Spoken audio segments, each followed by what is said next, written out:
it's also beautiful that we've come to a new year, a fresh start, and a fresh start for knowledge, a fresh start for investing, a fresh start for growth, and a fresh start for everything that we're looking out for the year. And I know a whole lot of people here are looking, are aiming higher and aiming big, and also I am doing that also. And we decided to start the class quite early at the year and say let's just keep up with the momentum of the new year and just put everybody in place, make sure that we are also, as we're planning on doing anything we're doing, we're not taking out investing from our minds, we're not taking out the stock market from our minds.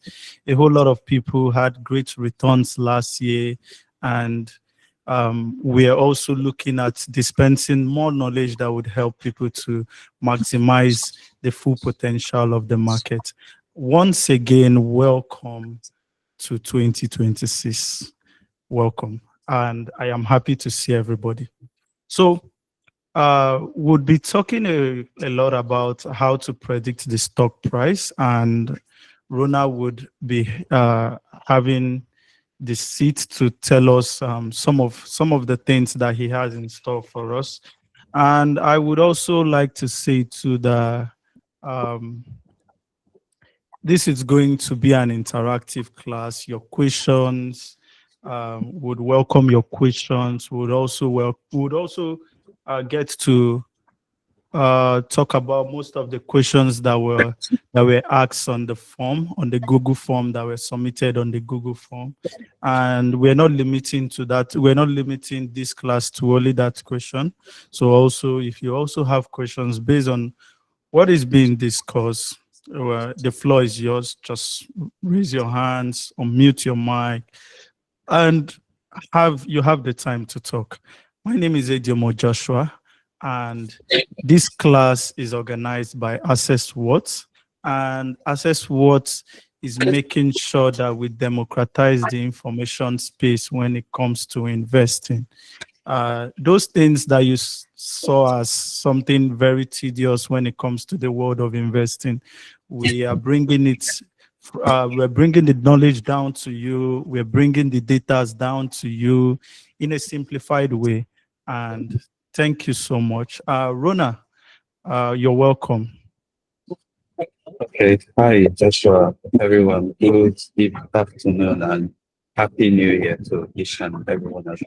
Please, let me share my screen. All right.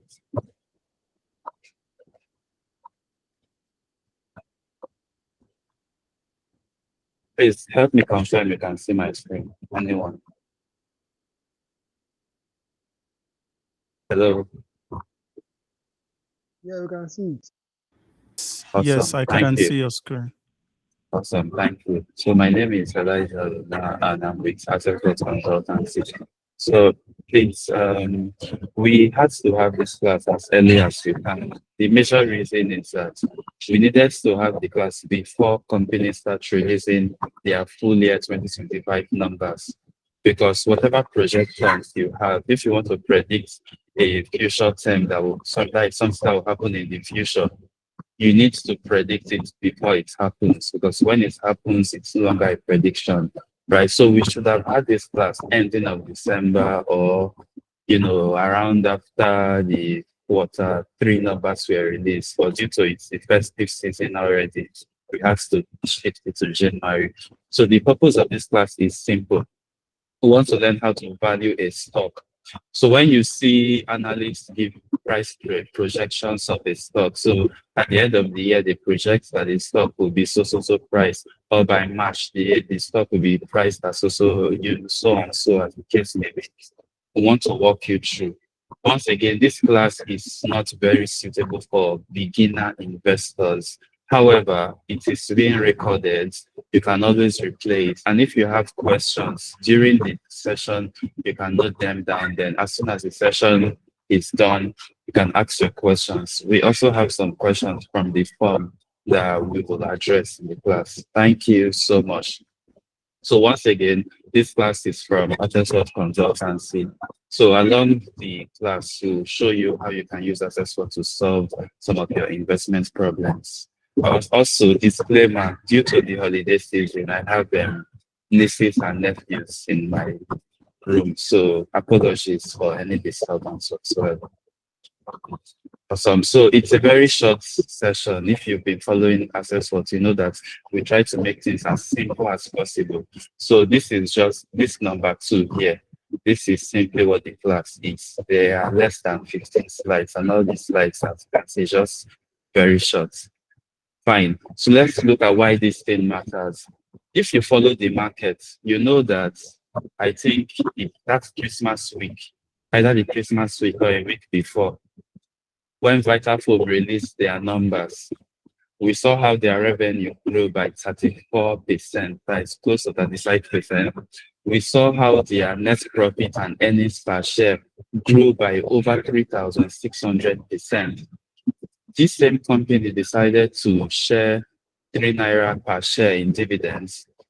So if you have 1 unit of Vitafoam stock, you have 3 naira. They also decided to do a bonus share. So for every 5 Vitafoam share that you have 1 free one. So it was actually a massive win for the investment community. However, sorry, let's look at how the market reacted to this. So Vitafoam on Access Words, I believe you can see my screen. So they released their numbers around December 23rd. So from December 23rd, 94.6 to it rose to 94.9.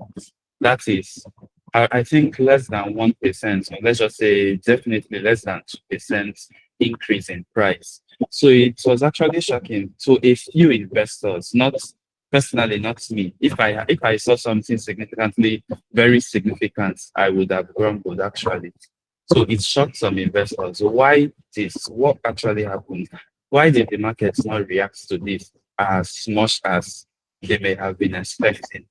So with this class, you will actually learn the reason why. I also opened the statements for you. So look at it, the revenue from 82 billion down to 111 billion. The net profits attributed to the company from 359 million down to, look at it, 13 billion. It was quite amazing. So we all learn the reasons together. So this is why we need to, because when you project the price of a stock, right? So it's almost as if you are waiting for the market to get to that price, right? As opposed to an investor who does not project the price. So if the company does as you expect, then it will simply match the price that you projected or give you something better, right? So what if you did not project it, then you started seeing a whole lot of numbers? It means that you may give into false momentum. Let me try to explain this thing to you. Yes, news moves the market, but there is this saying that we should always keep to heart: buy the rumor, sell the news. So what this simply means is that if you are expecting the stock of a company, or sorry, forget about the stock now. If you are expecting a company to do significantly well in 2026, you should buy that stock today, the price of which you buy the stock today, or the price that you are targeting that the stock will become at the end of the year, right, should reflect your expectations. So what if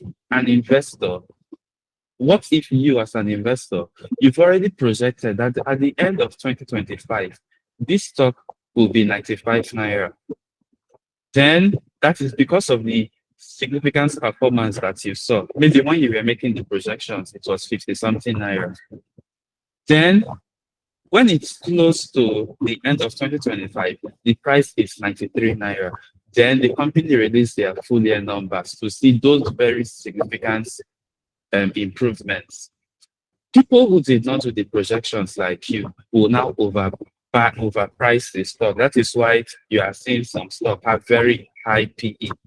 So this class will see everything, how to make you get the right price of the stock, how to help you make the right decisions when looking at financial statements, etc.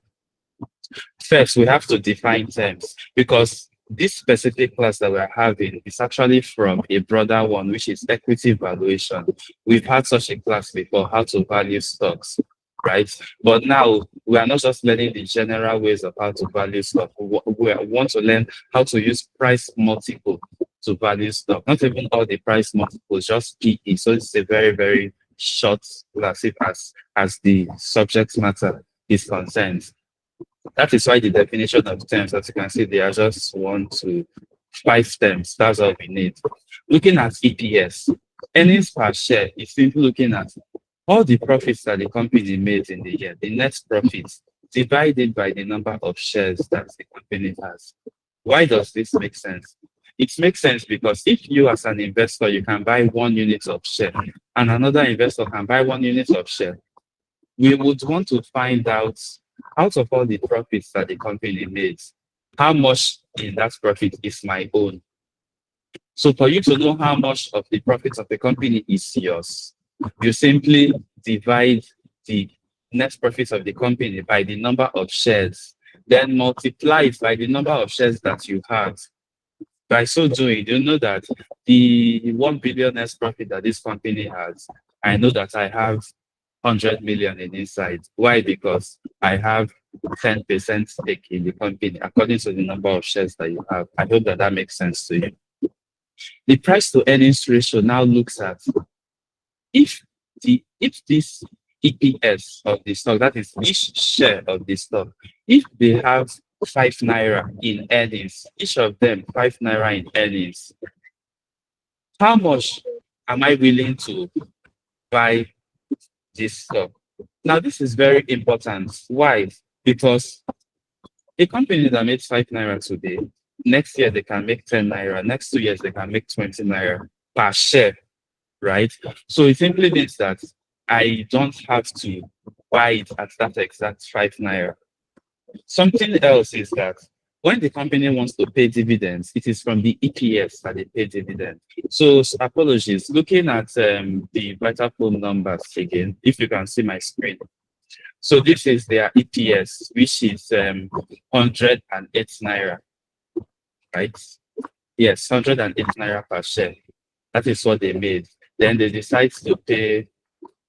Sorry, this is 10 naira 80 kobo. You know, it's 1,000 kobo. So 10 naira 80 kobo. So out of this 10 naira 80 kobo, right? They decide to pay how much? They decide to pay 3 naira. So that is around 27% of their earnings that they have decided to give to investors. So it doesn't matter if you are a dividend investor or you are a growth investor, the earnings is what you look at. So how much extra you are willing to pay, that is what the PE is. So coming to access what again, right? Let's look at Vitafoam's. Its EPS, we are saying it's around 10 naira 81 kobo, right? So we did some extra adjustments to get this as opposed to the exact 10 naira 80 kobo that is here. So EPS 10 naira 81 kobo. Then look at the PE ratio, which is 8.51. How did we get this? It is simply 92. That is the current price of Vitafoam, 92 divided by 10 naira 81 kobo, which is 8.51. So what this simply means is that investors are willing to pay 8.51 times whatever earnings Vitafoam has. So if peradventure, let's say tomorrow, look at my screen, please, Vitafoam decides to pay, like not decide, their EPS for the ending of 2026 is around 15. So you can project, I'm just doing blanket maths, which is this 15, right, multiplied by, what was it again? 8.51. 8.51. Sorry, let me do something here. Equal to, sorry, I had the percentage here. 15 multiplied by 8.51. So that is 127 naira 65 kobo. So according to the EPS, just with the EPS and the PE alone, you can make it some projections. Coming to TTM, because for most of whatever you see on access, EPS, earnings, revenue, free cash flow, etc., you always see TTM. So what is TTM? TTM is trading 12 months. So what trading 12 months means is that we always count the past 4 quarters to give you the EPS. So why is that important? Had it been we did not use EPS, let's say we use this 10 naira 80 kobo that is here, we just put this 10 naira 80 kobo here. And the major reason we put it is because their full year 2025, that is the last full year we had from them, which is 2025, is 10 naira 80 kobo. It means that when we are now in 2026 December, 2026 has almost finished, you'll still be seeing 10 naira 80 kobo, which is quite bad because that is not real-time data. Access what always prioritize real-time data. So what is the solution? As soon as Vitafoam releases, let me show you their financial statement. So look at the view financial trends, select quarterly numbers, then here we are. Let's look at the EPS. So this is the earnings per share, right? So we currently have from Q1 2025 down to Q4 2025. So if 2026 Q1 comes, not if, but when 2026 Q1 comes, we don't have to keep using the full numbers of 2025. What we'll simply do is to remove the 2025 Q1, then add the 2026 Q1. So this is it here. Let's do this, please. Q1, Q2, Q3, Q4. Fine. So we have 2.2, 2.9, 1.9. So 2.2, 2.9, 1.9, then 3.7. So 3.7, right? So when you get the sum, like this, so we are seeing around what's this? Let me see if I had everything. Okay, 10.7, close to the. So that's around 10.7, around 10.8. Sorry, you know that I actually this is the I just did it by 1 decimal points, but when you look at it, they are all in 2 decimal points. If we had used all the 2 decimal points directly, it would be that 10.81 directly. Yes. So looking at this now, we have the 10.7. So what happens when we have Q1, another Q1 2025? So let's say that Q1 2025 is now 2.5. We no longer have to continue using the full year numbers of 2025. We'll now add this one from 2026, then remove the Q1 from 2025. So in simple terms, what we'll do is that, right, then we do this. So if Vitafoam releases their Q1 2026 numbers and their EPS is 2.5, then their EPS TTM would be 11. Do you understand? So with TTM, your numbers can be moving as the quarterly numbers of the company is moving. You don't have to use the full year numbers. Looking at the compound annual growth rate, that is the last one, CAGR. What that one measures is the growth rate at which whatever metric you are looking at is increasing. So if, for example, their revenue has the chance, as shown to be moving at 15% growth rate annually, it means that if their revenue today is 10 billion, right, then their revenue next year will be 10 billion plus 15%, as the case may be. So it's how it increases. This is important. It also helps you to track some things, as we'll find out when we go further. Now, how do you predict the full year EPS using TTM EPS versus the quarterly EPS? Now, quarterly EPS, for example, see how we had, if you look at our example here, please look at the sheet once again. Or even if you look at this, right? A full year EPS is simply the Q1 plus Q2 plus Q3 plus Q4 EPS.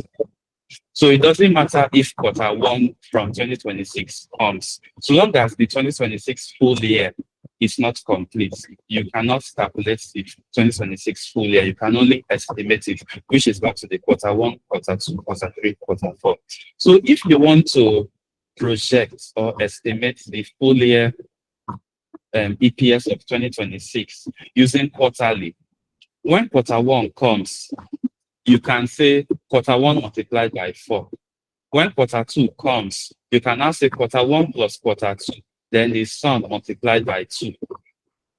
When quarter three comes, that is how you'll be doing it. But the risk with this method, it's very risky, especially for stocks that are seasonal.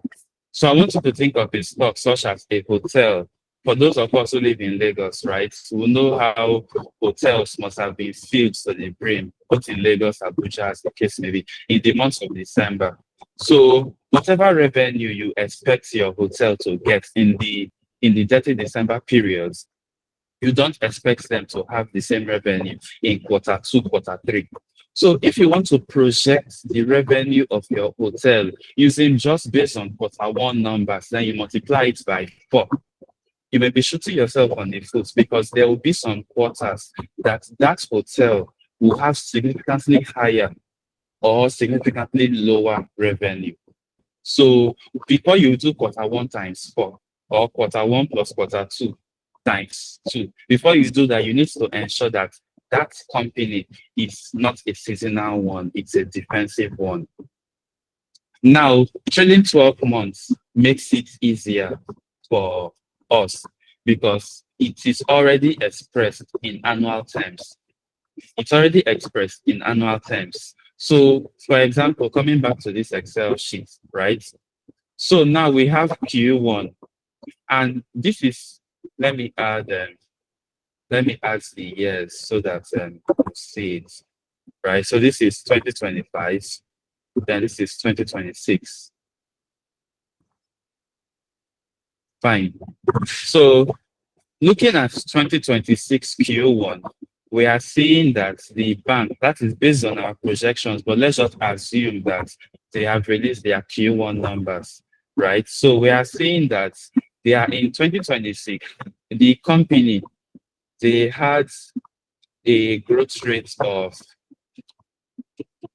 12% in their EPS. So you can simply project that if their Q1 2025 increased by 12%, and I don't see any reason why their Q2 should decrease, that is their Q2 2026 should be lower than their Q2 2025, except their one-time gains. You cannot project maybe 8% increase or 7% increase, however you want to discount it. What I mean by one-time gains is, if you remember 2023, 2024, when the banks, they made significantly extra profit because of the exchange rate volatility at the time, then when you are making your projections, you have to discount completely those one-time gains, else you'll be shooting yourself on the foot. So with this one, you simply say, okay, guys, we're looking at TTM now. You can add another quarter, then you project with it. You can add another quarter, then you project with it, as the case may be. Please note, if you have any questions, you can note them down, whether in the chat box or whatsoever. After the class, we'll look at all of them. So you can also project using the compound annual growth rates. So see what we did here, right? This 12%, we simply got it from 1 year alone. That is the increase from 2025 Q1 to 2026 Q1. But to be safer, you want to use the average growth rate, not just the one-time growth rate. So this is 2023 Q1, it was 1.1. 2024 Q1, this is it here, 2.21. 2025 Q1, this is it here, 2.2. So what is the percentage increase from 2023 to 2024? What is the percentage increase from 2024 to 2025? What will be the percentage increase from 2025 to 2026? That is when their 2026 numbers come. Then you can use the average for your projections. We'll soon add the page coming to that. Yes, so that is how to use the compound annual growth rate. Now, aside from the EPS, you can use this to know if a company is right for you. According to this second paragraph here, knowing the CAGR, that is the compound annual growth rate of the metric, can help you set a benchmark to buy or sell companies as soon as their numbers are released. Why does this make sense? Let's look at it. If, for example, I have projected that I have seen, let's just assume that the compound annual growth rate of Vitafoam's Q1 EPS is 12%, for example. It means that then in 2027 Q1, we should be expecting, that is this 2.5, right? Multiplied by, that is the 2.5. You want to add 12%. So you should be projecting that the 2027 Q1 of Vitafoam should be 2.8. That is 2 naira 80 kobo. Now, what happens if, for example, Vitafoam 2027 Q1, their EPS is 2.6? Yes, it's increased. The news will still report it that they had an increase in EPS and everything. But the increase, instead of 2.8, it is 2.6. So the percentage increase is lower than what you said. So let's just do it here. 2.6, right? Yeah, so which is equal to 2.6 minus 2.5. So the percentage increase is 4%, as you can see here, which is significantly lower than what it has been given. So as an investor, you have the right to ask why. Why did it not increase? Then if you've always been a growth investor or a value investor, you see that the growth rate of this EPS or the growth rate of the revenue, whatever metric you are looking at, is significantly lower than what you had in mind. Then the choice is yours to make at the time. So it doesn't matter whether the market is popping or not. You know the metrics that you've already set. So let us project using MTN, because Vitafoam, they have released their numbers. But MTN Nigeria has not released their full year numbers. So let us project. So the TTM EPS of MTN, look at it, is 41.24. Let's look at the financials, please. Looking at the quarterly numbers, so this is the revenue. You will see that the revenue has been increasing well. Looking at the net profits, we see the net profits from 2024. As you can see, in 2023, it's dipped in 2021, then it has been increasing. So looking at the earnings per share, it's very similar. Now look at it critically. We say TTM. So what TTM simply means is that, and MTN has not released their Q4 25 numbers. So what this simply means is that TTM EPS that you saw there is the sum of 2025 Q3, Q2, Q1, then 2024 Q4. So let's do this projection. So we are getting real now. Let's do the projection. Starting from 2024 Q4. So 202 year quarter EPS. Yes. I hope that you are with me. So 2024, right? Q4. And coming back here, we get this. We put it here. Okay, so coming back here, 2024 Q4, we say it is 5.46, as you can see there. So 5.46. 2025 Q1, 6.38, 13.41, 15.99, 6.38, 13.41, 15.99. So we have 4. Mind you, we do not know the Q5 2024 yet because they have not released it. However, you can get the sum, which is the sum like this, which is equal to. So with this 4 that you see here, so look at it, 41.24, which matches, let's check, which matches the which matches the EPS that is there, 41.24. So that is it here, 41.24. Now, let's say you want to project what the full year EPS of 2025 will be. Coming back to the financials here, right? View financial trends.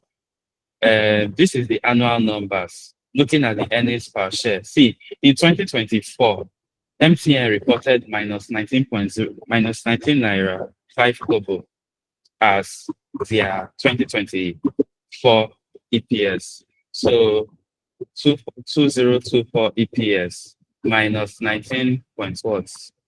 Point 0.05. Now, what will be their 2025 EPS? Looking at their trailing 12 months alone, it is already outstanding. It is already outstanding.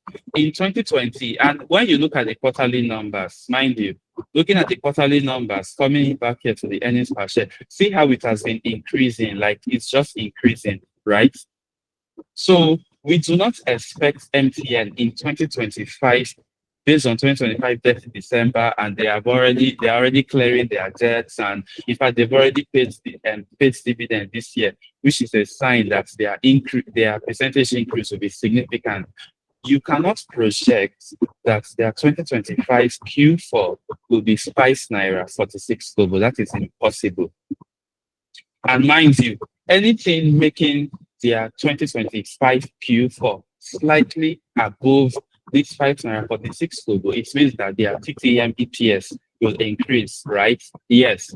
Now, you cannot also predict that their 2025 Q4, that is the December period, will still be exactly this Q3. Why? We are looking at that in December. People are coming to Nigeria, they are recharging their lines, they are making calls. We are looking at Momo, people are checking the internet, what is happening.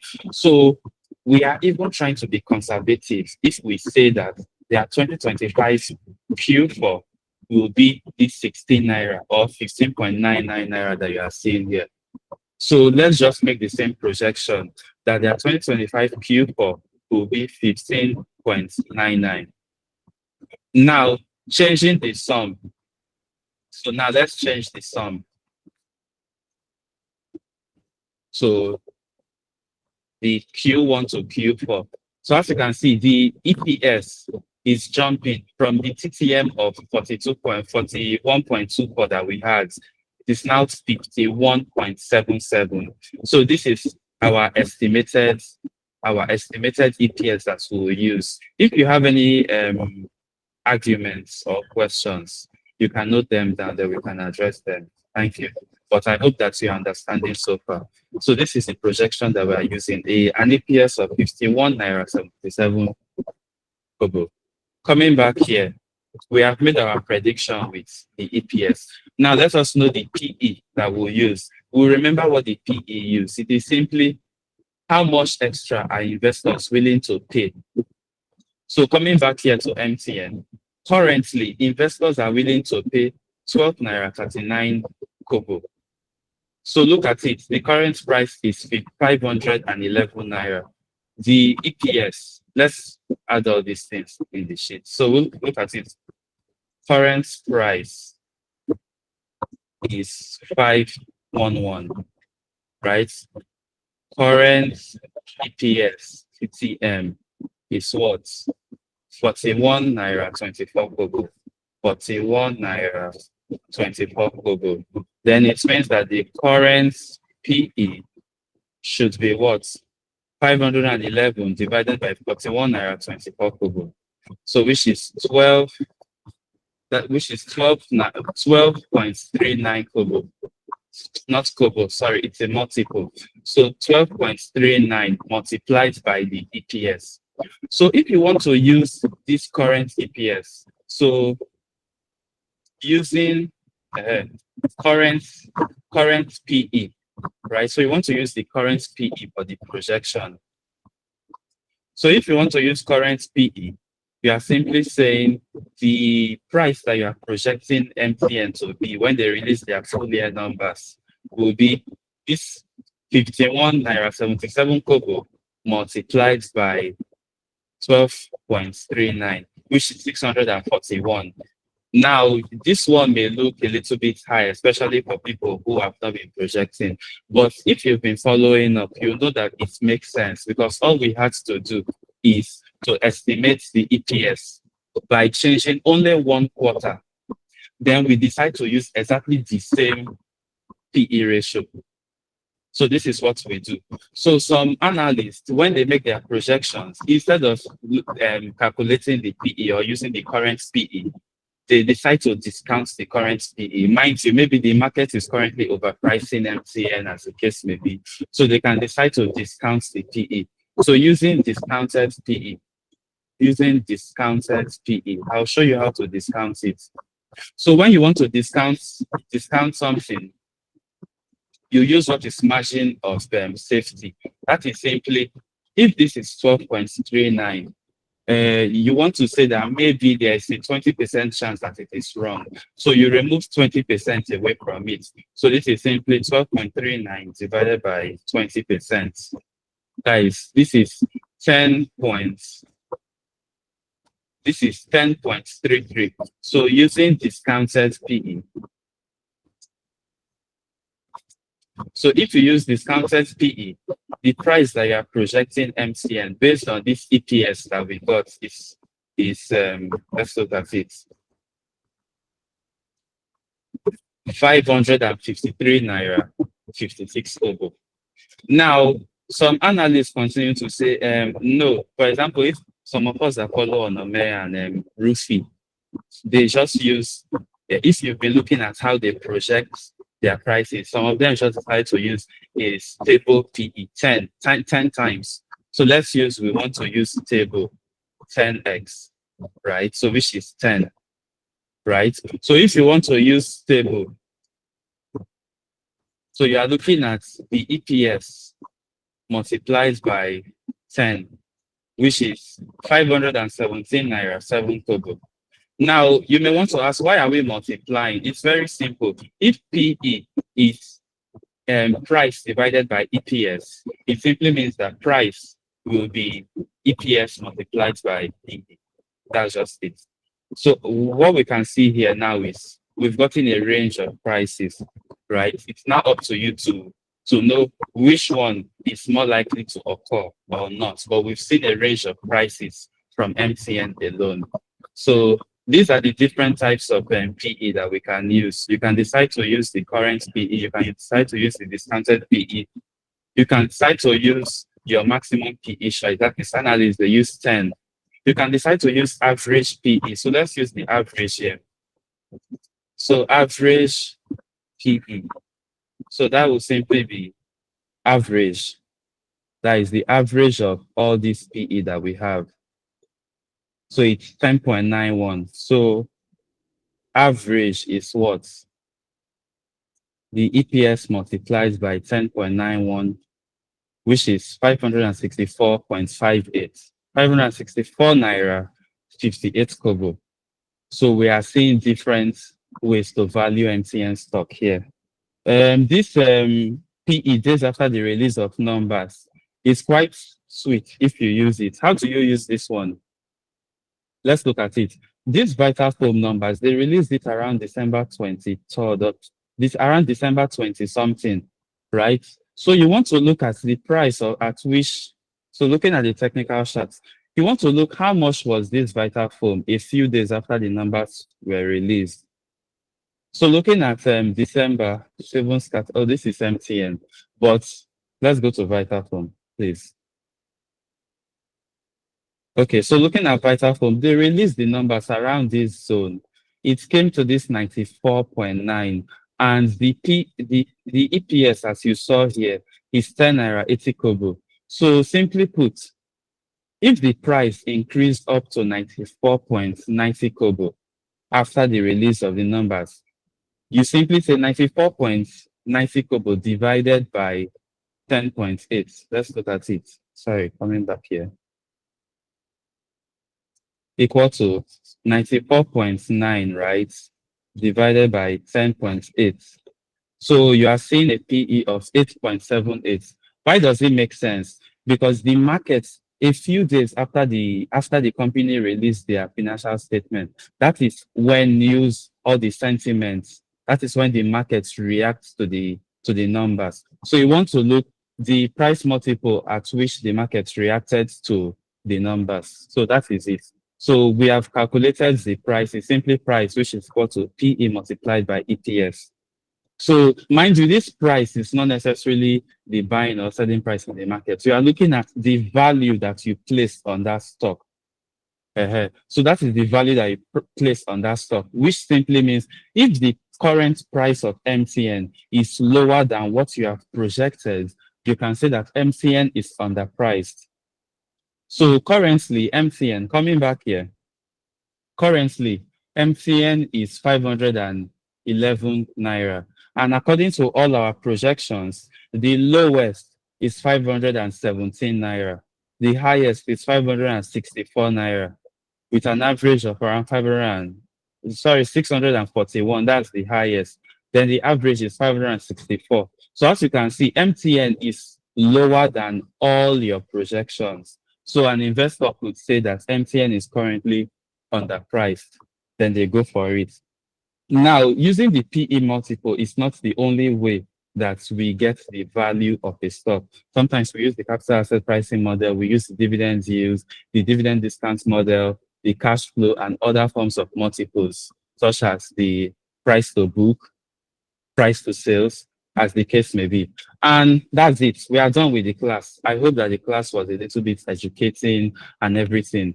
But yeah, basically, thank you. Joshua. Okay, thank you so much, Rona. That was very, very insightful. Very, very insightful. And I got a question. I got a question on the chat. If the recording is going to be sent, yes, the recording is going to be sent to the group later on. Would all get the recorded section. So first of all, does anyone have a question? Just raise up your hand so that we can get to. We're entertaining questions now, so that Rona can get to talk about it before we move down to the questions that were asked in the group.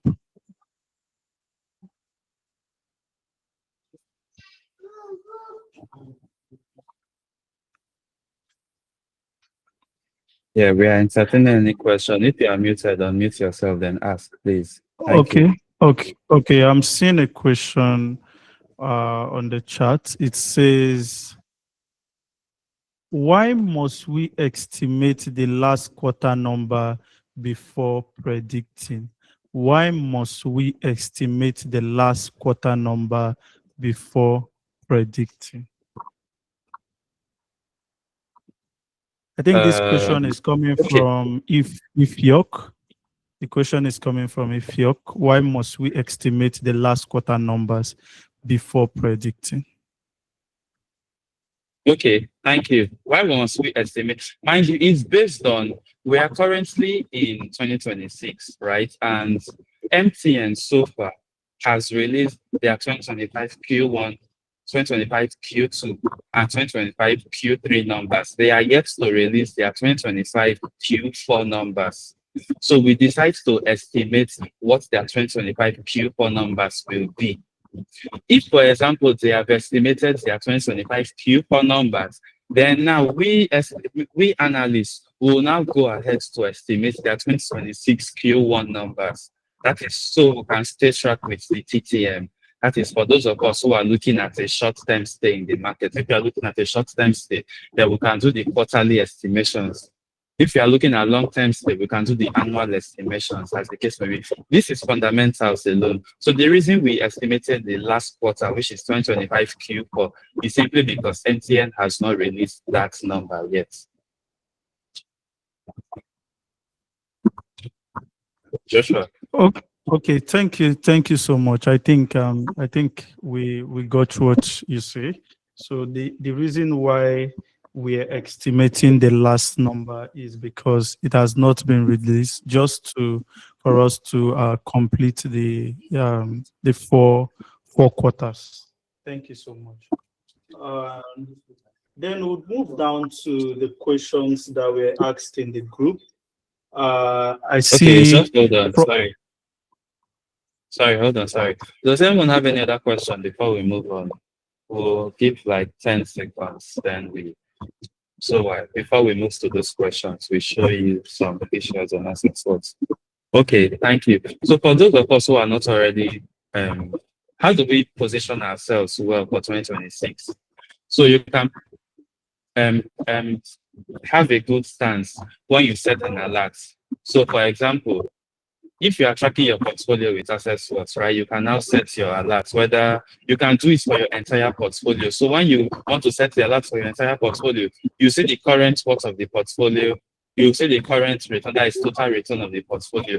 So now you want to be alerted in 2026. You can create a new portfolio for 2026 that you want to be alerted when the portfolio has increased by 25%, or you want to be alerted when the portfolio is now worth 300,000, as the case may be. You set that alert well, it's there for you. Access what artificial intelligence, someone was asking this earlier. You simply click on the portfolio utility, select analyze with AI, then you can see the full analysis or the quick analysis. So mind you, for the quick analysis, if you see it, it's a very, very simple way for you to see what is happening in your portfolio. As you can see, this is short, it just glances through the portfolio, right? But for the full analysis now, right? When you click on full analysis, it shows you everything you need to know, how diversified your portfolio is. It shows you the style of your portfolio, how it is. It shows you the top strengths and weaknesses of your portfolio. It shows you the problem assets that you have in your portfolio, the high potential assets. It shows you diversification warnings, how to allocate your assets based on suggestions. It shows you everything you need to know about your portfolio. Now, if you're not tracking your portfolio with asset swaps, you can still benefit with the AI coming to artificial intelligence. You can either search for one specific company or you can compare two different companies with the AI. You see everything you need to know. So, for example, let us look at Cresco versus Okomo Oil. See, it shows you their strengths, it shows you their weaknesses, their head-to-head comparison, everything about comparing these two companies. It shows it to you. So AccessWorks AI is here to simplify your investment journey, and AccessWorks in general, just check it out. Thank you. Joshua, we can proceed to answering the questions. Okay. So I've still seen some Sorry, I think questions in someone the dropped a chat. question. I don't know. Yeah. To which I would go on to ask them. But Christian, I think Christian is raising up his hands. Christian Unaji, please, can you admit? All right. Thank you so much, Mr. Elijah. That was a powerful presentation, and I would be honest with you, I totally enjoyed it. So my question, you used Vitafoam and MTN as the example, and those are popular stocks in the NGX. So for we newbies, how do we get these stocks that are still undervalued, that nobody has heard about, probably before they go 200% and not these popular ones? How do we find those gems that people have not really, there is no much people on them before it blows up? That's my question. So Awesome. that we'll do this analysis here, we'll not do it on them. Awesome. Thank you so much. Okay, so you can always visit AccessWorks recommendations, right? Select assets. Now, coming back to the slide here, remember I said that there are other ways to estimate the value of a stock if it is undervalued, fairly valued, overvalued, as the case may be.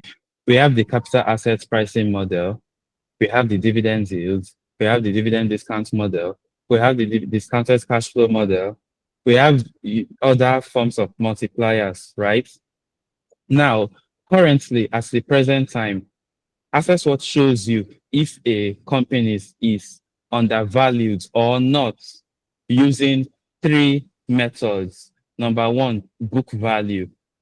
Number two, the dividend discount model. Then number three, capital asset pricing model. Now, we currently had another feature that we were yet to release for the mind you, if you check access for today, there's technical analysis. but we've not released that fundamental analysis. Why? A lot of persons have been complaining that the Access Work is a very busy platform that they don't understand. So if we put everything all at once, it will overwhelm people. That is the reason why, if you observe, we've been releasing things gradually, stable, consistently, but not very fast, so people can get used to it. So when we add that feature, you can see the undervalued assets based on the multipliers, which are the PE and also the discounted cash flow model. Now, for the ones that we currently have, right, when you come to the asset recommendations page on Access Works, right, select company fundamentals, then undervalued assets based on book value. So these are the stocks that, based on their book value, they are undervalued. How do we mean? Let's check something. What do we check? Let's check something, right? Look at First Holdco, for example. That is First Bank. Let's view this stock now. View assets, right? What is the market cap of First Bank? 2.04 trillion. Let's view the financial trends of First Bank. Select book value. So as you can see, what is book value? Book value is simply the total assets minus the total liability, right? So the market capitalization of First Bank is 2.04, but the book value of First Bank is 2.8. So how many shares does First Bank have? Let's look at going back somewhere, please. Let's look at something. First Bank has, let's assume that First Bank, no, I don't want to assume. Sorry for the bad network. But as you can see here, the book value is higher than the market cap of First Bank. I want to make it quite a little bit more intuitive for you. So we say the First Bank has 41.88 billion shares outstanding, right? Let's look at it. 2.04 trillion. So let's look at it. Yeah. Come in here. So 040 123 123. Let's see if this is in trillions. Apologies for the delay. I just want to make this more intuitive for you, right?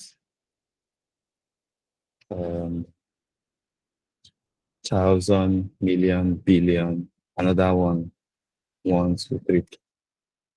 2.04, right? Trillion. And the current price is what? 48.8. So 48.8 is the current price. So let's just get a rough of the outstanding shares.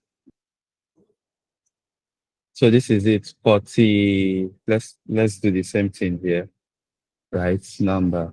So this is 1,000. This is 41 billion outstanding shares.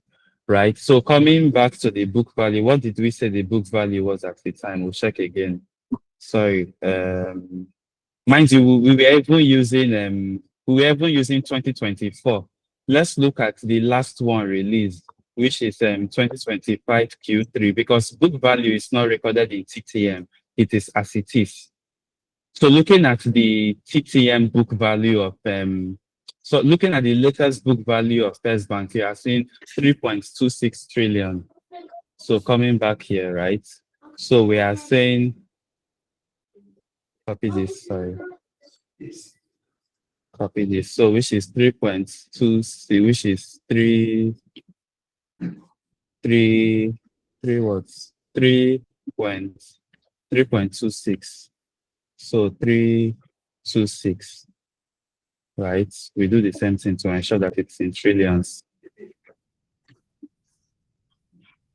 Yes, 1,000, million, billion, trillion. So looking at this, if you say 3.26 trillion, right, divided by 41 billion shares outstanding, see, the book value per share of First Bank is 77 naira 98 kobo. As you can see here, First Bank's book value per share is 77 naira 98 kobo. But the price per share of First Bank is 48 naira 80 kobo. So using book value alone, you can say that First Bank is undervalued. So that is what you get when you come to asset recommendations Sorry, I can hear a noise in the background. Then in company fundamentals, you select undervalued asset based on book value. You see the different assets. You can always go to the next page as the case may be. Now you may notice that a lot of all these assets are financial assets. That's because of the regulations from how do they call it? The Central Bank of Nigeria. You can always do this for the United States assets, just in case. Now, for the other one, I said capital asset pricing model. Undervalued asset based on dividend payments. So this is the dividend discount model. Okay, what do I do? Let me leave this page. I come back to this page. Let me see. Investment performance and based on dividend payments. Okay, so you'll see some here, right? So this one, based on their dividend payments alone, we believe that they have the potential for much more. Why does this make sense? Let's look at this. Looking at Vitafoam, right? Vitafoam's current price is 92 naira, right? Remember, their 2025 EPS. In 2025, they had an EPS of, what was it again? 10 naira 80 kobo. So 10 naira 80 kobo, but decided to pay 3 naira per share, which means that out of their entire EPS, Vitafoam paid what? Vitafoam paid 27.78% of their EPS. What if, for example, Vitafoam had decided to pay 75% of their EPS? What this simply means is that this one multiplied by 0.75, we would have seen that their dividends per share will be around 8.1, 8 naira 10 kobo. Now imagine that Vitafoam, this year they pay 8 naira 10 kobo. The next year when it increases, they pay higher. Next year when it increases, they pay higher. It means that looking at the model, you may actually be buying it. That is considering that there is room for Vitafoam to increase their EPS, to increase their dividend, because their EPS is very high compared to the dividend that they paid. Then secondly, there's also room that the EPS will continue increasing, thus the dividends will continue increasing year over year. The model checks which assets are overvalued or undervalued and shows them to you. You can continue with your analysis here. Now, the last one that I told you is historical average yields beats expected return. But I really don't want to go into this for now. So yeah, basically, these are the different ways that you can see whether a stock is undervalued for now. And if you want to do a specific research for any specific stock, it's up to you. Thank you. Okay, thank Joshua. you so much. Thank you so much. There are questions on the chat. And also, I would like to say, for those people who have been asking me about how they should join the community, that they are not on the community, they are not on the group, the WhatsApp group, I dropped a link on the chat. You can click on the link and join the community. Or when they enter the Access What platform, right? Select education, select community. If you are a beginner investor, right, you want to select the beginners learning group. That is where we mostly have conversations for beginner. However, if you're not a beginner, you can join the general discussion. That is how we intended it to do, but currently most people are in the beginners group. So it's up to you. Thank you. Okay. So I think if you're asked a question that was more like a continuation of the one you answered, which was, it was like, thanks for the answer, and it was like, so the addition of the fourth quarter is what gives the TTM, right? Wait, we've answered that question, right? Yeah. Yeah. So he did ask the question. What's the question again? He was like, he wanted to confirm if the addition of the fourth quarter is it what gives the TTM, like what completes the TTM. What is TTM? TTM is always 4 quarters. It doesn't matter if it is from quarter 1 to quarter 4, or from quarter 2 to quarter 1, or from quarter 3 to quarter 2, or from quarter 4 to quarter 1. TTM is always 4 quarters. So if you are adding quarter 4 2025 into your TTM, you have to remove quarter 4 2024. When Oh, MTN now released their 2026 quarter 1, then you add the quarter 1 2026, then remove the quarter 1 2025. Is that clear? yes, very, very much, very much.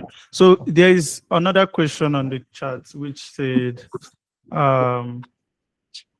will recapitalization have a role to play in the financial and insurance market? Will it also affect the price prediction model as explained?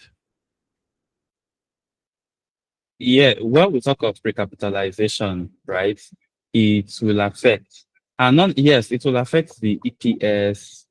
It will affect a whole lot. And the reason is simple: outstanding shares. What do we mean?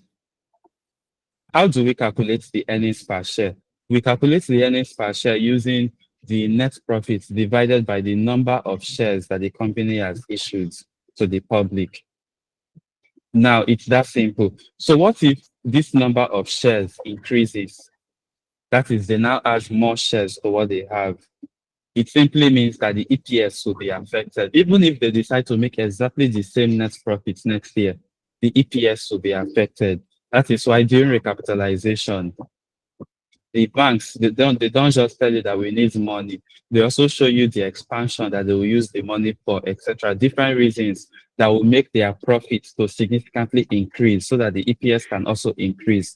Otherwise, if their profits remains exactly the same, if the profits remains exactly the same and the outstanding shares increases, the EPS can decrease. So yes, recapitalization affects that. So did you ask any other question, Joshua? So it was, you've answered it, because you're like, if it would also affect the price prediction model you explained. Yes, it would. Okay. It would. Okay. Thank you so much. So I don't know if anybody have a question, because in the absence of that, we'll get to answer the questions that were sent in the group.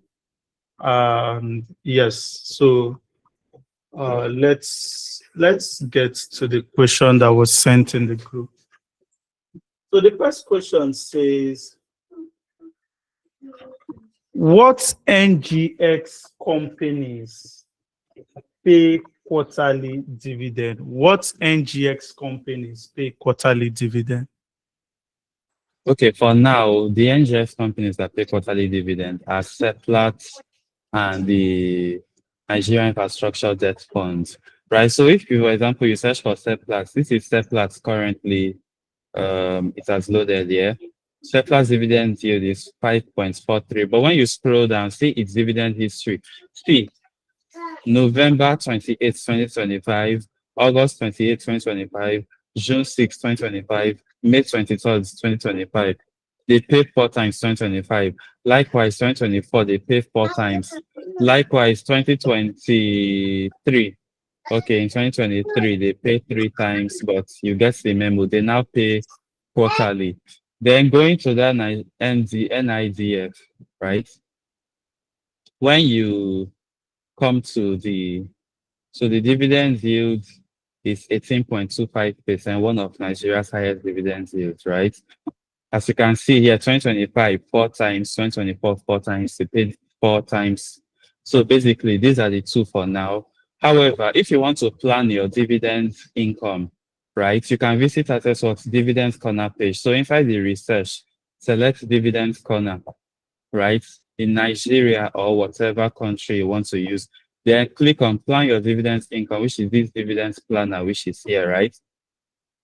So when you select any month you select, you will see the people that are the stocks that are likely to pay dividends in that month. So for example, if you select March, you will see the stocks that mostly pay their dividends in March. So for example, looking at UCAP, in 2023, they pay dividends March, 2022 March, 2020, then this is 2021 March. But 2024 and 2025, they didn't pay in March. So you can use these tools to help plan your dividends income by seeing the companies. So look at Seplat, for example, in the month of November.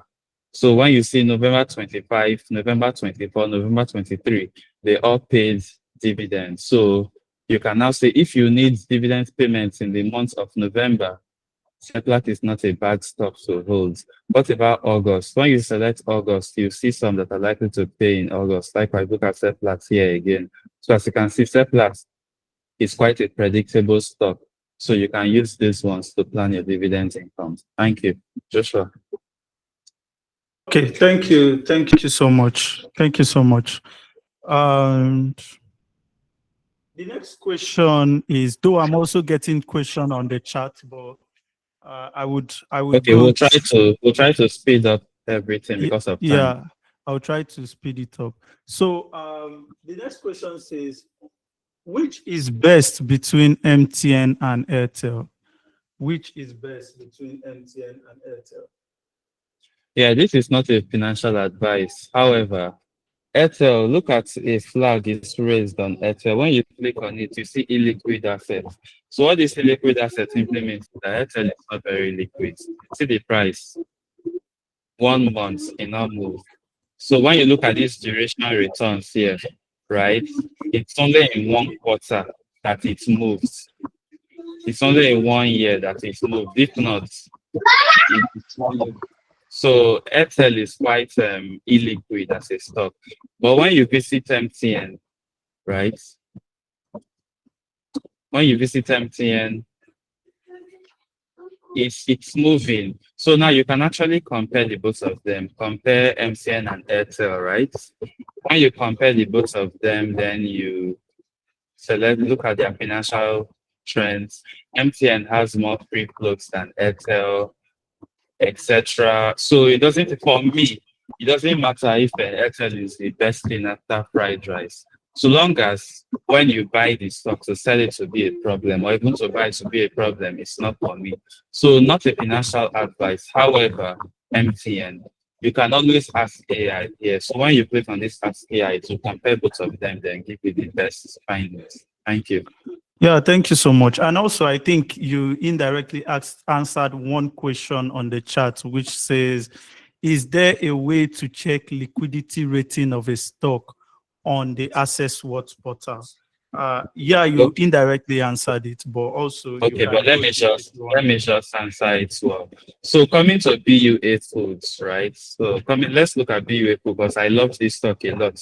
For example, so click on BUA Foods. They say that it is illiquid. That is illiquid assets, right? Come to this price statistics session here. Mind you, so in 1 year, BUA Foods opens at 415, closed at 798, right? Now click on view more. Look at the shares outstanding. BUA Foods has 18 billion shares outstanding. However, look at the free floats. Out of 18 billion shares outstanding, only 850 million is available to the investing public, which means that BUA Foods released only 4.73%. This is important to consider. If we say that Airtel is still liquid and Airtel released around 11 or 12% of their shares outstanding. Now, Dangote said that he will release only 10% of his refinery. Don't you think that it is worth considering? Because remember that 10% that you are looking at here, institutional players will buy it a lot. We are seeing how $10 and big people are already trying to be liquid. And we know that $10 want to support his friends. All the different institutions who want to support Nigeria, as the case may be. So consider the liquidity before you jump into it. Now, because it is not every company that release their free floats, that is their financial statements. You can always look at total volume. So see, in 1 year, BUA Foods traded 43.11 million shares, which is only 0.24% of their total shares. That is what the company traded in 1 year. So what it simply means is that when an investor buys BUA Foods, the number of shares that were traded will be recorded in the volume. The total volume in one full year is only 0.24 percentage of the shares outstanding, so which is very low. Sorry, I can hear a noise. I don't know whose background that is. So yeah, as you can see here, it is quite illiquid. So that is how you see if a company is illiquid or not. Thank you. Next question, please. Because of time, let's try to speed things up. Okay, thank you so much. The next question says, how can I make sense of a company's financial statement for value investing? Okay, so that is actually what we answered in the class. I want to believe that we've answered that question for you. Yeah, according to the value, because we use EPS. So you can decide to use the PE, check if the EPS is increasing. That is what the entire class was about. So we've answered it. Thank you. Thank you. Yes, there is also another question that also relates to that though, and I think we've answered it, which is how do I determine if my stock is overpriced and require I sell? I think we've also treated that in the class. Okay. Let me just add more light. First of all, you can always watch the recording of this class afterwards. However, how do you know if your stock is priced or not? Yeah, that's according to the reason. So when anyone asks me that question, I'll always ask the person the reason he bought that stock in the first place. Why did you buy the stock? So I wish I had a friend, or I wish I had someone here, right? Apologies. Let's look at Geregu that $10 sold. Let's look at Geregu. So at the present time, Geregu's PE, look at it. Geregu has a PE of 100.75. If you want to compare Geregu and Transpower,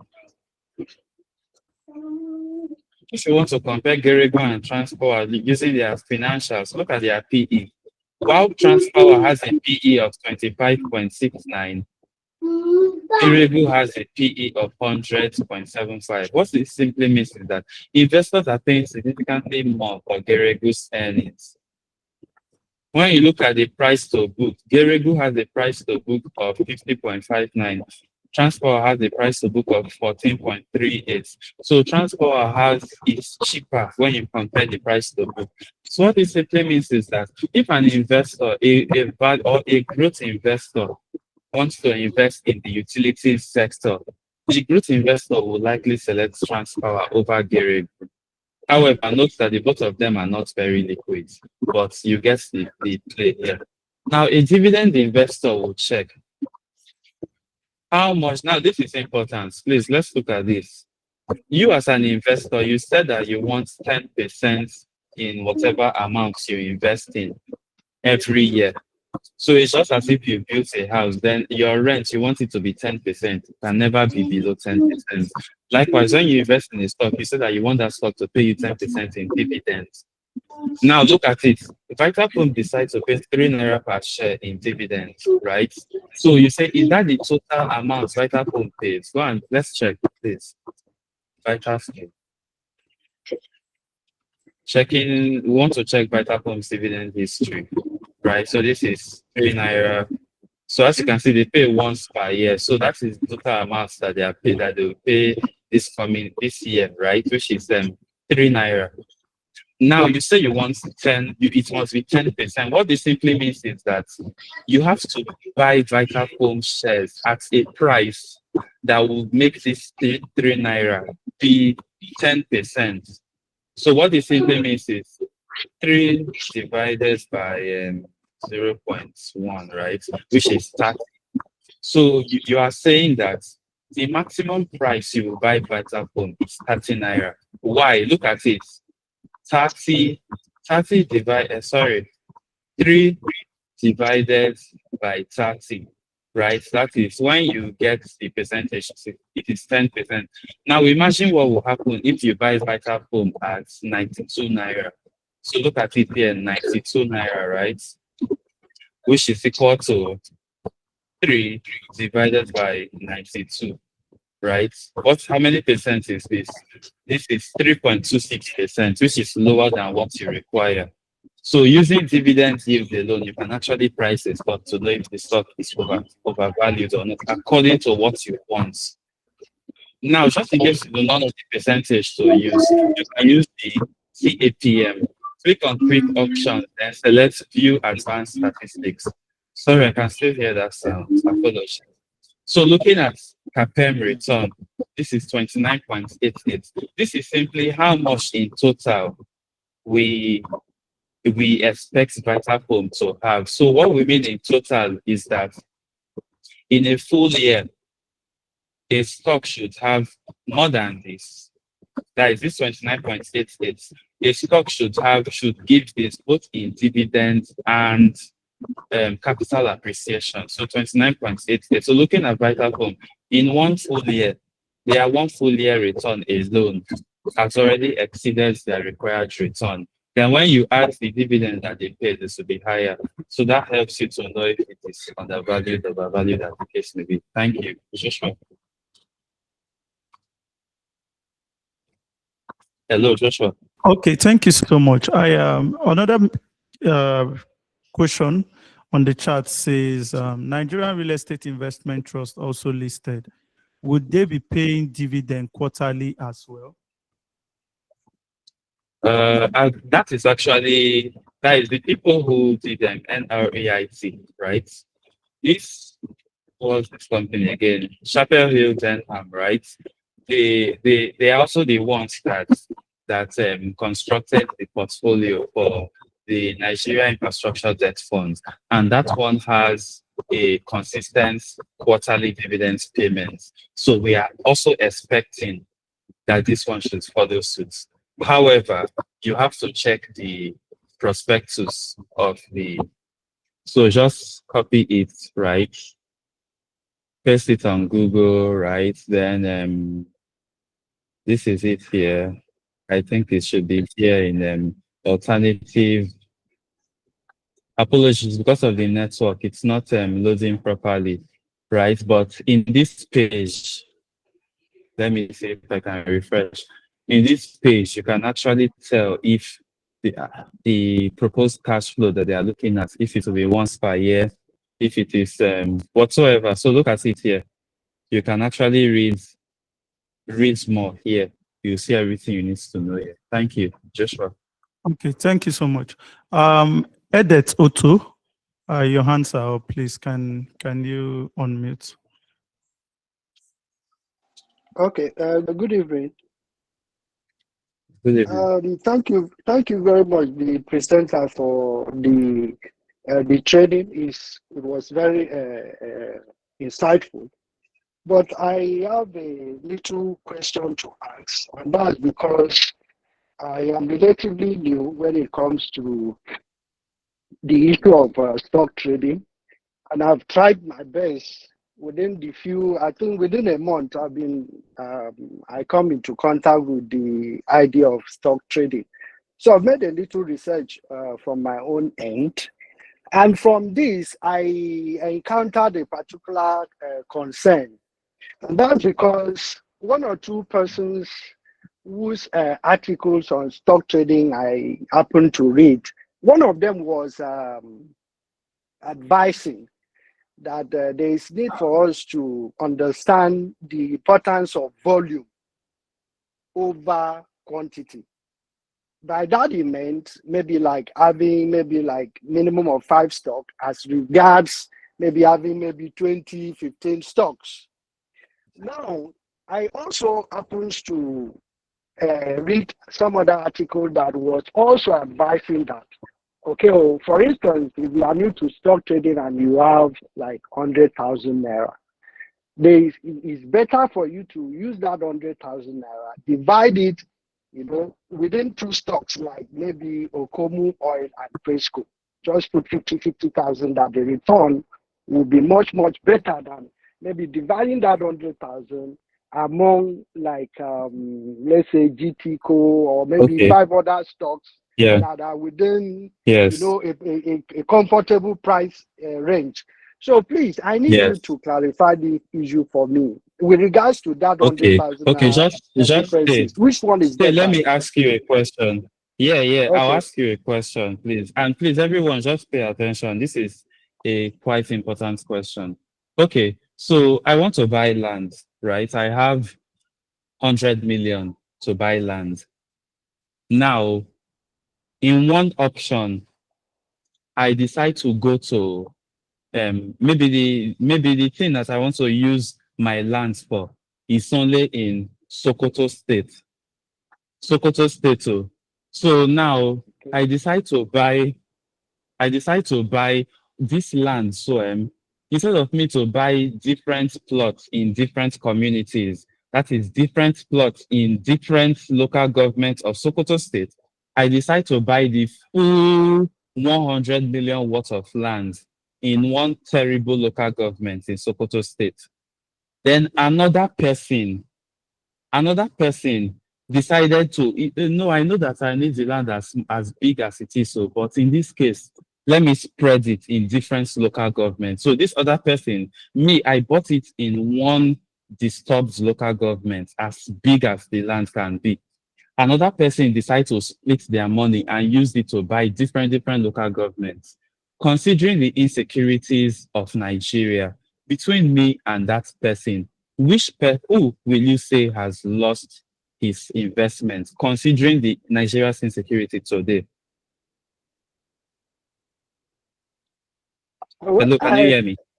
yes, I can hear you, sir. Hello, Yeah, so who can you hear lost me, sir? his investment? Yes, who lost his investment? I think from the explanation, I think maybe someone with the other person that happens to buy from maybe Okay, let different me local rephrase government. the question. Let me Okay. rephrase the question, right? When I bought the land, the very big Yes. hectare of land with the entire 100 million, Okay. everywhere was safe. There was no war, there was no terrorism. Everywhere was safe. When the other Right. person decided to buy different local government, everywhere was still safe. But today Okay. now, the terrorists are exactly in that my local government that I bought. Mm, So I cannot go to mm, my lands. That other mm. investor, even if he still bought in that local government, he still has some landed property in other local governments. So I asked Yeah. again, between me and investor, who lose? There is the one with the multiple lands across different local government.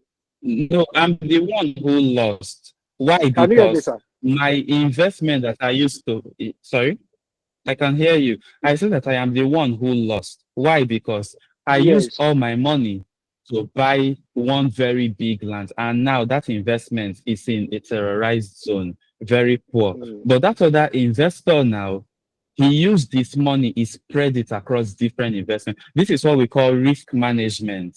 Now, I'll tell you how the investor lost in one scenario. I can also tell you how I lost in another scenario. So I'm showing you how I lost now. Currently, the terrorists are terrorizing where my land is. I cannot make use of my land. Therefore, the worth of my land is zero. From 100 million, it is now zero. But now, imagine that tomorrow, maybe that place that the terrorists are terrorizing, they found gold and diamonds in the land, right? Tomorrow, the yes. government has pursued those terrorists away from the land. Now, some landed property that the fellow investor bought, there are gold and diamonds in them. But in many of them, no gold, no diamonds. It's just sand. So tomorrow, if there is no terrorism, the value of my land will skyrocket. Then the value of the small pieces of land that that investor has will increase. But considering that the investor has some lands that are useless to him, those lands Mm-hmm. will remain the same or may even depreciate in value. So what are we showing you here? If you want to reduce risk, if as a new investor, you want to reduce the risk in investing, you have to diversify, spread your investments across different assets. However, if you are a risk taker, you want as much value for your money as possible, then you have to concentrate as much as possible. So that when you concentrate in this one stock, because you believe that this one stock will do very, very well, then you put all your money in this one stock. If it does well, your entire portfolio does well. If it fails, your entire portfolio fails. But if you're afraid of risk, right, then you spread all your money. If some stock fail, some stock will increase. Your portfolio may or may not increase, or it can be stable. If some stock increase, the other stock fail, your portfolio also may or may not increase. Your portfolio is stable. So do you understand where diversification comes? As a new person who wants to reduce risk, diversify. However, if you are a value investor or aggressive investor, specialize, concentrate. Is that understood? Very well. Thank you very much. Thank you. Sense bonds. Joshua. Thank you so much. Thank you so much. I think that's like a very simplified illustration there about the whole diversification thing, using something that is very much familiar to us. Yeah. So the next question says, what key fundamentals shape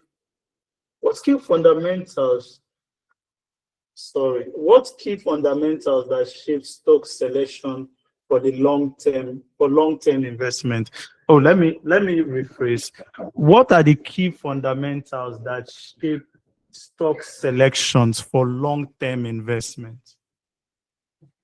Long-term investments, if you are deciding to invest for the long term, you want to look at the metrics in the financial statement very seriously. You want to look at, especially here in Nigeria, you want to look at the dividends history of the company to ensure that they consistently pay dividends. So let's get started. Remember, when we were looking at book value, we said that it is asset minus liability.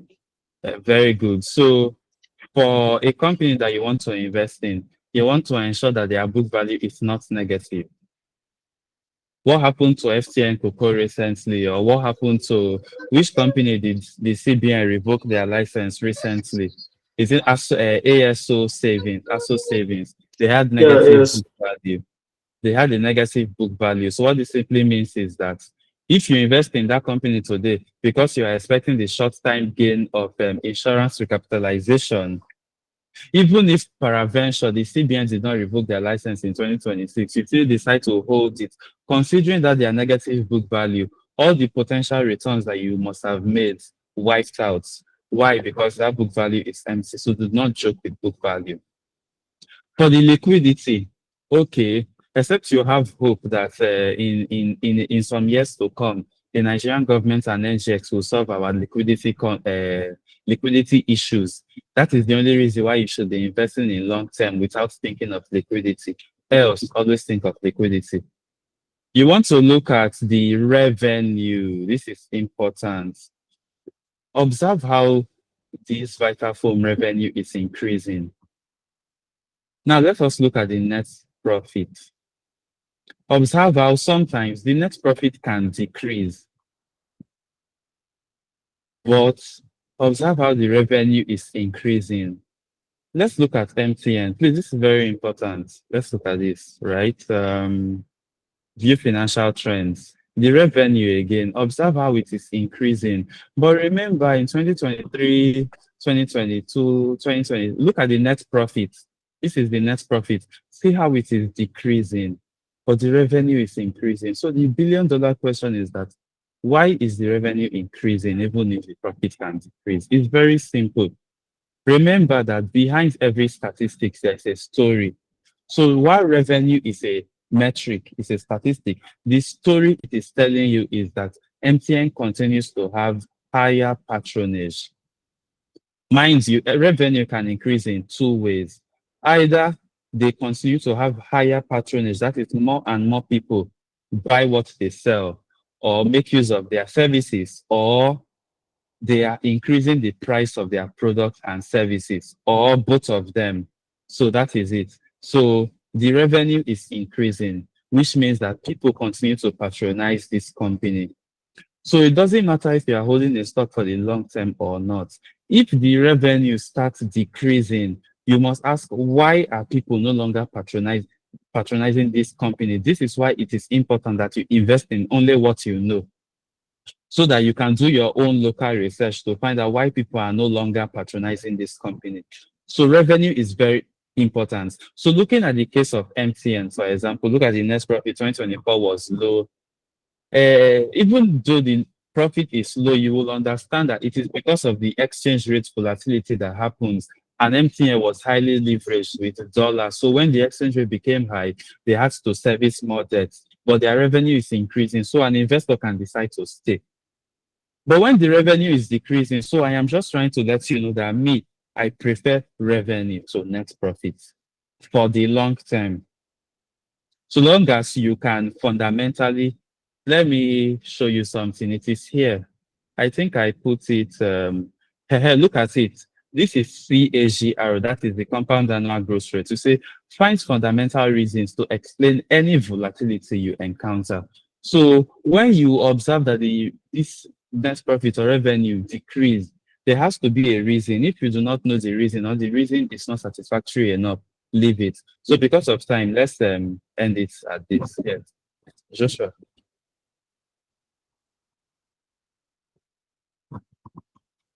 Thank you so much. The next question says, how to know the book and intrinsic value as well as peg? I think we answered that question. That is how to know the book value of a stock. We've answered it. Yeah. Have we? Okay. Yes. I think you've talked about it. And the other question Yes. we have here, I think it has already been talked about, how to know whether a stock is overpriced and underpriced. And We've I think answered that one. you've answered that in the class. And the last question says, how news, earnings, and economic data affect prices? How does news, earnings, economic data Okay, thank you. affect prices? Thank you. So now we are all intentional investors here. So see what will happen. What will happen now is that, let's go back. Yes, coming back to MTN. Look at the this is 2024, right? 2024. Looking at their net profit. See, as of 2024, they closed their net profit at minus 340 billion naira. Minus 340 billion naira. However, when you want to look at their TTM profits, coming back to MTN, right? Apologies. Coming back to the net profit, looking at their TTM net profits, when you see it, it is already increasing. So I want to believe that MTN's, in fact, let's calculate it because of time. Please, let's just quickly calculate it. Please, this is very important. So watch it. We have our sheet here. Another one. So the last four, 1, 2, 3, 4. This is net profit. Net profits. Yes, this is it. So 114.49, 114, 114.49, 133.68, 133.68, 281.17, 281.17, then finally 333.33. 333 points. Are you sure I saw that in well? So 335 points. 335.33. Looking at the sum, let's look at the sum, which is equal to sum, right? When you get this, look at the sum, 864.67. So coming back to annual numbers, looking at the net profit, in 2024, MTN ended at minus, that is, they had a loss of 400 billion. But we've not even looked at their 2025 quarter four that we're expecting to do much more. We are still using the TTM net profit. It's already at 864 billion. So let us even assume, let's even discount this thing. In fact, I won't discount it. Let's assume that when MTN release their 2025 full year numbers, the net profit is 870 billion naira. So Nairametrics will carry the news. From a loss of 400 billion, they did not make a profit of 1 naira. They made a profit of 800 billion. So that is how many hundreds, if not thousands of percentage increase. When the investment community, those of the people who are, they don't do their own research, they just look at what people are doing, then follow suit. They say, hey, see what they happen, then they'll trip in to buy the MTN stock. So that is why I said you buy the rumor, then sell the news. So the rumor here, you have already seen that there is no way at all, like nothing under the sun will make MTN make a loss in 2025. So you've seen it, it's the proof here, right? Then the investing community, so you're already expecting high numbers. So you buy it now. So when those people are tripping in to buy because they are seeing this significant increase, that is when you'll be selling. Now, this is the reason why we come back to this case study that we had here.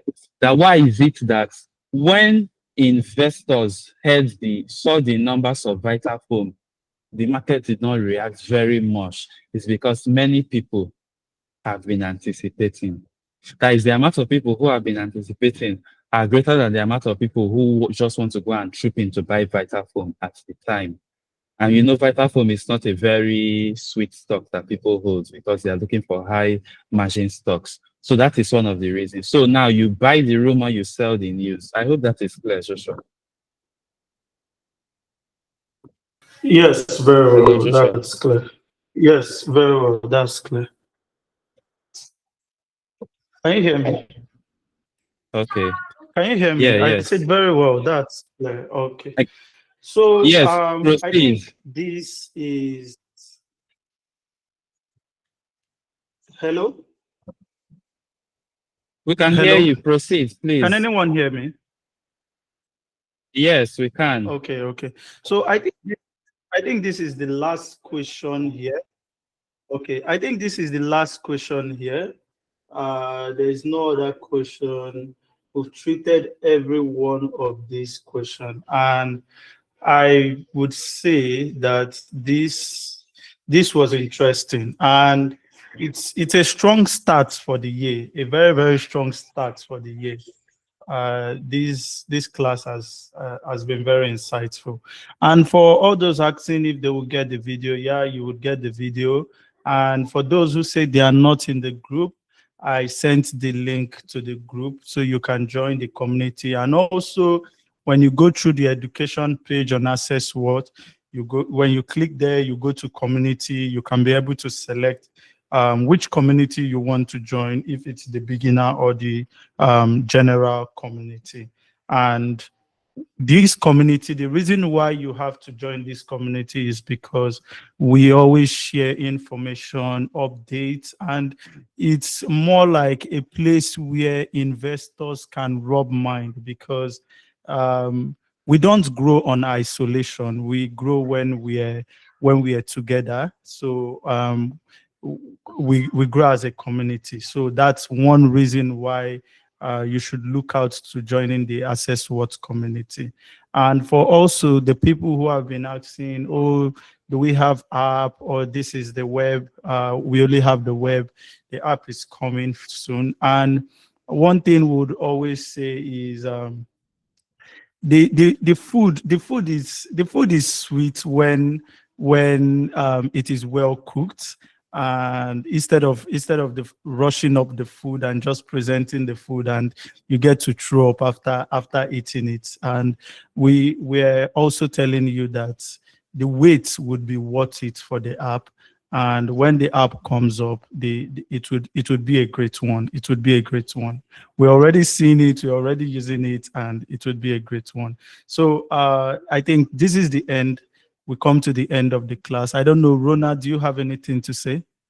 Yeah, thank you so much, everyone. As you can see here, AccessWord helps you to simplify significantly your investment journey. And we are a Nigerian startup. Nigerian. We already give you even much more than what TradingView will give you. If you see financials or technical analysis of stocks in TradingView, you have those. You can track your portfolio, AI, and so much more. And we are Nigerian, and we have accurate, in fact, we are data. So continue to use AccessWords, continue to share AccessWords with your friends and families, and stay intentional with AccessWords. Thank you. Thank you so much, everyone. Yeah, thanks so much. Yeah, we'll come to Okay. the end. Thank you so much. Bye. Bye for now.